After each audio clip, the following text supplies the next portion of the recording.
Kiyya barsiisaa Katamaa Baatii Badhaadhaan jedhama.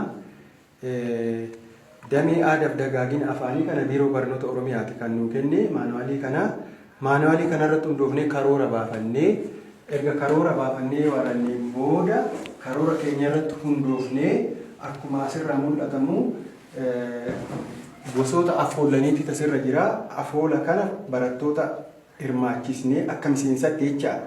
Hirmaachisnee barattoota irraa funaannee ittaanee akkamitti aadaaf dagaagina afaanii kana mul'isna kan jedhu immoo maal goonee intarneetii irraa buufannee jechaadha. Argitanii kan intarneetii irraa buufanneetu intarneetii irraa kan buusne kana immoo akkamitti gara qabatamaatti jijjiirraa jennee waranneetu isa intarneetii irraa buusne kana amma miseensota barattoota keenya hirmaachisnee laaltan uffata aadaa Oromoo iddoo garaagaraatii jira jechaadha. Oromiyaa iddoo garaagaraatii jira.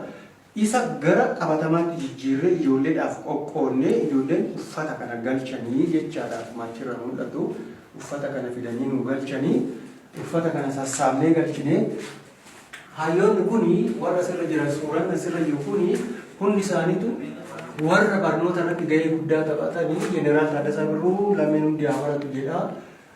Dr. Ali Birramoo barnoota ammas barnoota kana ta'uu qaba. Kaayyoon Oromootaadha barnootaaf gumaacha guddaa taasisee jira jechaadha.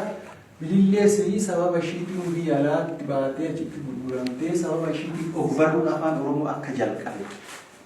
Dr. Ali Fidaas qubee afaan Oromoo amma ittiin barannu kana mijeessee lafa kaa'ee Sheek Bakri Isaaqaloo osoo laallee qubee isaatiillee haa dubbifamuu baatu malee kalaqa qubee afaan Oromootiif nama gahee guddaa taphatee jechaadha.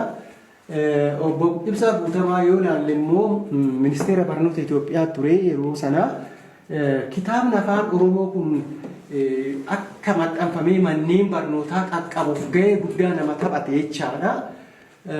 Sheek Mahammad Rashaad Abdullee immoo afaan Oromootiin damee raadiyoo Moqaadishoo irraa jalqaba afaan Oromootiin oduu tamsaase yeroo san keessa afaan Oromoo reediyoo cabsa jedhanii guraa turan miti haa ta'uti isa agarsiisuudhaaf tamsaase jarri kuni barreeffama afaan Oromootii fi qubee afaan Oromootiif gahee guddaa warra taphatanii jechuudha. Guddina afaan Oromootiif gumaacha guddaa taasisan jechaadha. Egaa Onesmoos Nasiib Abbaa Gammachiis fi Asteer Gannoo isaan kunis kitaaba qulqulluu gara afaan Oromootti jijjiiruudhaan guddina afaan Oromootiif gahee guddaa taphatanii jiru jechaadha.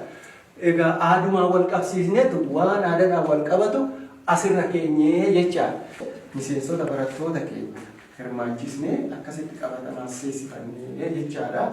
Alaabaa kanas kan nuuf fide barattoota miseensota keenyaa jechaadha. Kana fakkaata haala kana kan deemamu yoo ta'e laala gara fuulduraa inni kun sadarkaa mana barumsaatti sadarkaa aanaa sadarkaa godinaatti beekamtii argachuu danda'a jechuudha.